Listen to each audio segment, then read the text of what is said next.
Hello, gentlemen. Today we're going to be talking about red zone defense. Now, this is obviously an important topic because you need to be able to hold your opponent to 3 or make them go for it on 4th down and hold them to 0. So, again, very important topic, and I'm going to try to go as in depth as I possibly can without this video becoming an hour long. So, if you guys need to navigate through the video, just use the timestamps. Let's go ahead and get right into it. Now, one thing I do need to mention before I get into the breakdown is that I'm going to be showcasing these concepts out of dime normal, but you can apply these concepts to other formations. So if you go to like the 4-3, even 6-1, it's basically the same formation. You're just kind of substituting slot cornerbacks for outside linebackers. You just get heavier, and that's cool if you guys want to do that down towards the goal line or even in the open field. I don't care. I just wanted to point out that you can apply it to this formation as well. And then dollar is just always good. It's going to hold up against the run. It's going to do good against the bubble gum. And you just take somebody off the line and move them to the linebacker position. But there's a lot of crossover between these three formations. And I just wanted to point that out. Now, I'm in the Chiefs playbook on defense. So if you guys want to copy this defense and you want to be in this, go for it. You will have access to, in my opinion, the 3 best defensive formations in the game. Then you even have a really good formation like big nickel over G. So you're pretty set in regards to the formations that are available to you. Okay, now let's talk about the first thing that a red zone defense needs to know how to do, and that's stop the run as well as stop bubblegum. So we're actually going to knock out 2 birds with 1 stone here with this single back wing slot stretch alert bubble. This is a play that every single person watching this video has seen or is going to see, so I thought this would be a good one to cover. So stretch alert bubble. For coaching adjustments, we're only going to talk about baseline right now, as well as option defense and conservative. That's just going to protect you against like RPO reads where the quarterback keeps it. But just focus on those 2 for now. We're going to add more coaching adjustments a little bit later. And then the play call is going to be cover 3 buzz press, but that isn't too important either. So don't focus too much on that. But stretch alert bubble, again, something that's very popular. It's going to be really good for this kind of thing right here. Throw in the bubble. If your opponent does nothing about it, or if your opponent just doesn't have good stretch defense, just taking it into the end zone just like that. So when it comes to stopping plays like this, or really any kind of run play this year, the things you want to do is typically press, get your guys close to the line of scrimmage, and then pinch your D line and then crash down. Now you could definitely just pinch your defense to just in one adjustment. So you can do that as well, which is just RB left stick down. I've already done it, so it's not going to show anything. But this is alone going to make your run defense a lot better, because then you can just kind of flow over and make the play yourself. If you don't make the play, your opponent jukes you or whatever, you might still have help from that outside cornerback. So we'll do it again and just have a look. As you can see, much better. Now, when it comes to this very specific play, you definitely would want to do more adjustments because they can throw the bubble every single time. So I would say do the same thing. Just pinch your defense, crash D-line down. And then what I would do is man up that slot cornerback to that slot receiver. So if you look at it, that is no longer an option. It's going to be a pick, or it's going to just be an instant tackle. And then if you want to take it a step further, I would say bullets that outside cornerback on the tight end side. And then you can maybe like hook zone this safety right here. And this is going to be really, really good because now there's literally nowhere to go. So that's kind of how you box that very specific play. But to kind of bring it back to a more universal way is you just want to press or pinch your defense.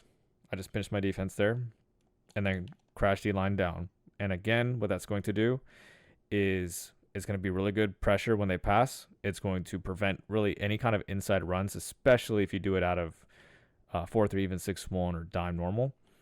And it's going to force your opponent to bounce to the edge where we have cornerbacks that are playing a very wide edge because we chose to base align instead of playing just default like this. Watch this. See the difference? If I didn't have stick drift, that's a touchdown. So I just wanted to illustrate the importance of baseline as well as pinching your D-line and crashing them down. Before I get into the next section, just a quick heads up that C. Vassie did drop his full defense on acemadden.com. Just go to the ebook section And then check out C Vasty's Chiefs defense. It covers dollar, 4-3, even 6-1, and dime normal. And you're going to see that there is just a ton of content in here that is going to make your life so much easier on defense. There is an answer for pretty much everything in here. And membership is worth it just for this ebook alone. But again, membership will grant you access to every single ebook that you see on this page, including the ones from last year. So check that out, acemadden.com. So the next element is going to be preventing checkdowns, especially checkdowns away from your user, so typically towards the flats, because you have no chance of picking the ball off. You just can't allow these kind of throws. So what we're going to do is talk about dime normal Tampa 2. We're just going to leave it on baseline. We'll do normal default or default zone drops and show you bad red zone defense, and then we'll correct it. So PA flood out of trips tight end offset weak. And let's just have a look. So what you're going to see is if you give that up, that's just bad. Like, you cannot give that kind of thing up because it's too easy. It's like right here, we pretty much get into the end zone again with the most basic like throw ever. You're not going to pick that off unless you see it coming, right? So how do we fix that? It's a very, very basic fix. All you're going to do is go to curl flats and turn it on to 5 or 0. 0, I would say, is going to be better against bubblegum. So RPO read bubble, unless he's in conflict, which we'll talk about that more in a second. 5 can also be good if you're using dime normal. I would say in 6-1, you'd probably want to be in 0. So worth pointing out. Let's go back to the PA flood. And then it's as simple as, pinching your D-line, crashing down. That's going to discourage the run. So remember, that's our first couple elements, is stopping the run as well as stopping bubblegum. And then the next is basically using Mabel coverage. We have a cloud flat and we have a 5-yard curl flat. They can no longer throw this. Well, I guess you can if you get lucky, but we'll do it one more time.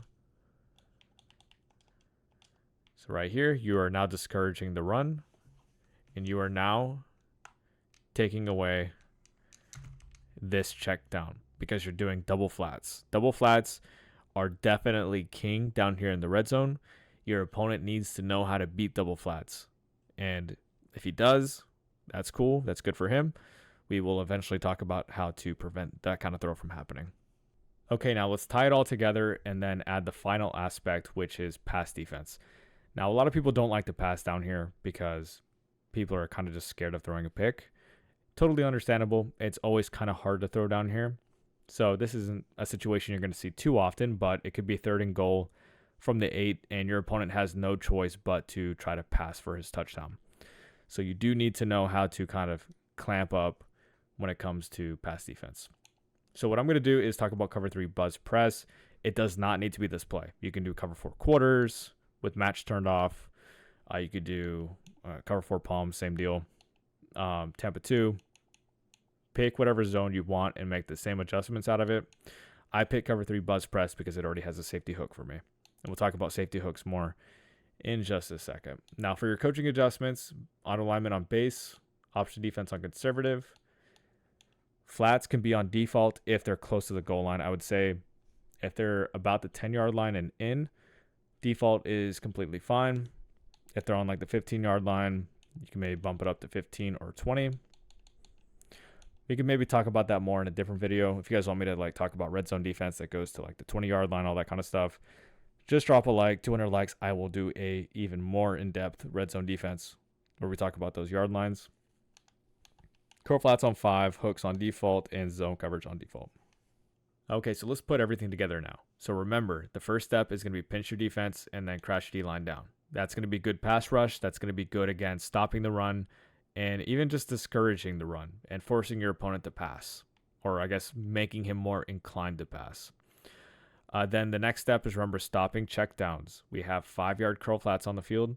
That is going to do a really good job at stopping most checkdowns. In some cases, you might need 0-yard curl flats, but in most, 5-yard is good enough.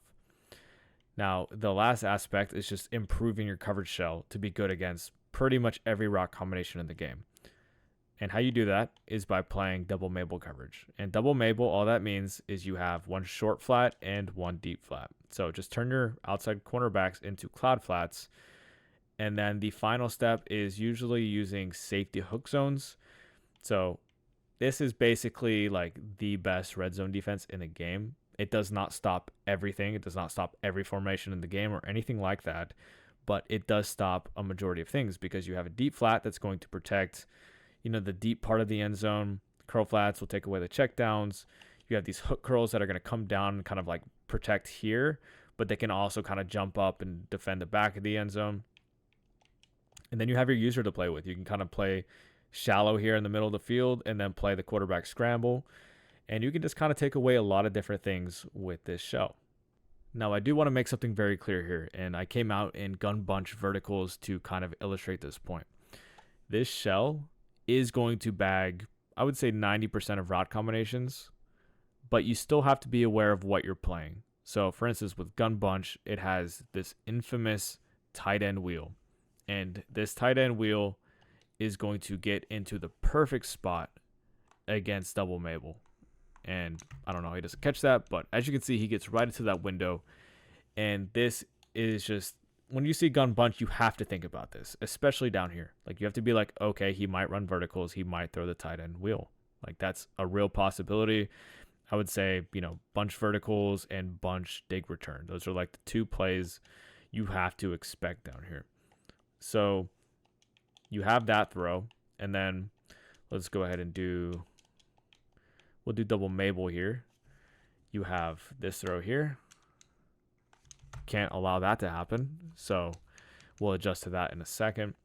And then if they put their running back on a wheel,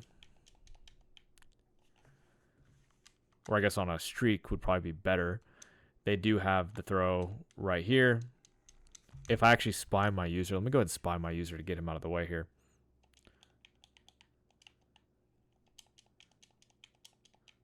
Oops, there we go.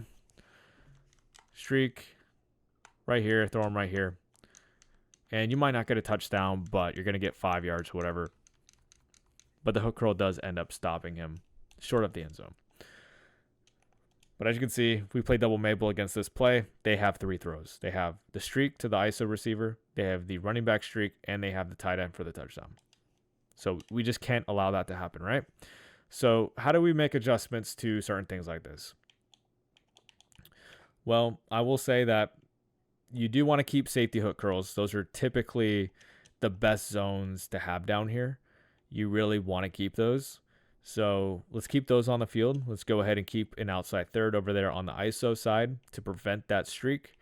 And then we also have the cloud flat on the bunch side. Now, the great thing about this cloud flat on the bunch side is he's pressed and he's playing default. So we don't technically need a Mabel over here. I would much rather man up the slot cornerback to the tight end. And now what you're going to see is there's really nothing open.